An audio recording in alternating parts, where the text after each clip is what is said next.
Hey guys, make sure you stay until the end. If you make one common mistake, you can spend thousands of dollars on parts and diagnostics you don't need. Stay with us and we will explain what we're talking about.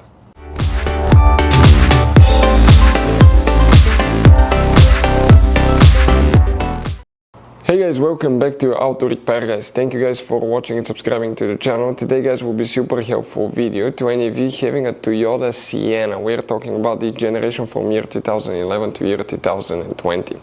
If you have one of those and if you have the system installed, such as a pre-collision system, this is the system that avoids collisions guys. If a vehicle stops in front of you, it's going to apply the brakes, things like that. Stay with us, we'll explain which fuses control the pre-collision system, where you can find them, where you can buy cheap parts, tools, fuses, relays at a good price, quick shipping, that way you do not waste your money and time, and why it's important to always test fuses and relays. All that will be covered absolutely free for your convenience. Make sure you stay until the end. So before we start, let us tell you a little bit about us guys. Every single car we get here at the garage, we try to make at least 200 to 300 free repair videos.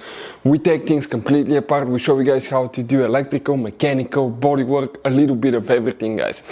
If you have one of those vehicles that we're making videos on, subscribe. We'll put quite a few videos that can save you thousands of dollars in future repairs. Altogether guys, on our channels we have more than 12,000 free repair videos that can save you thousands of dollars. Now, also if you need to buy any parts, tools at a good price, quick shipping, that way guys you do not waste your money and time, we'll share in our videos where you can buy parts, tools, fuses, relays, because some fuses guys and relays are specific, especially for that Toyota Sienna. You have those special fuses right here.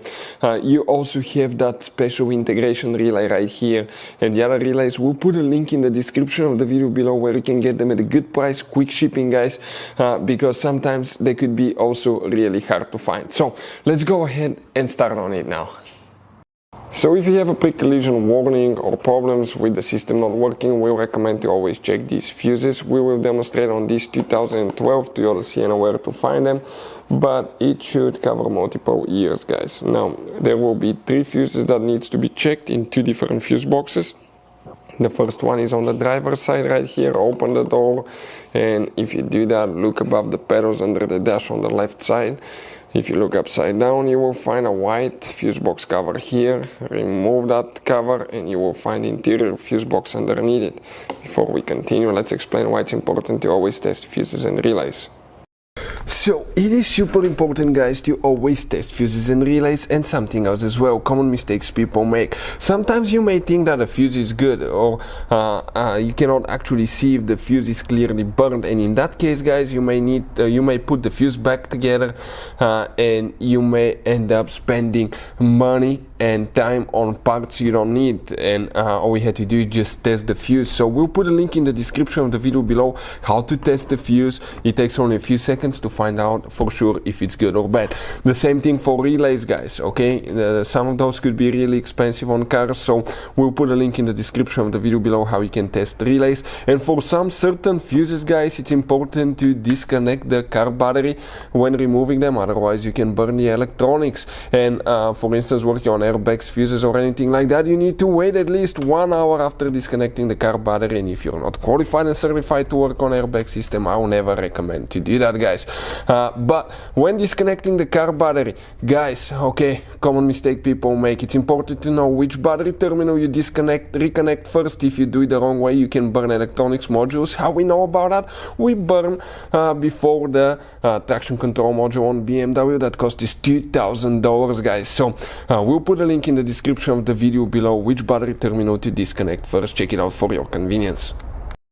Here guys, if you come in that row of fuses and you count 25, 6, 7, 27, 28, 29, so 25, 6, 7, 8, 9, 30, 31, this is not used, so you don't count it for that generation. 32, fuse number 32, that 10 fuse, that's the one that you will need to check guys, fuse number 32.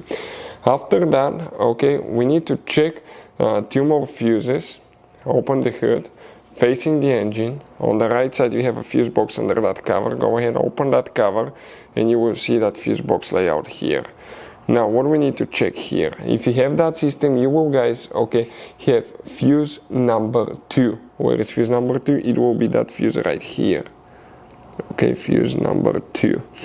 Also, you will need to, guys, okay, check one more, and this is known as fuse number 22.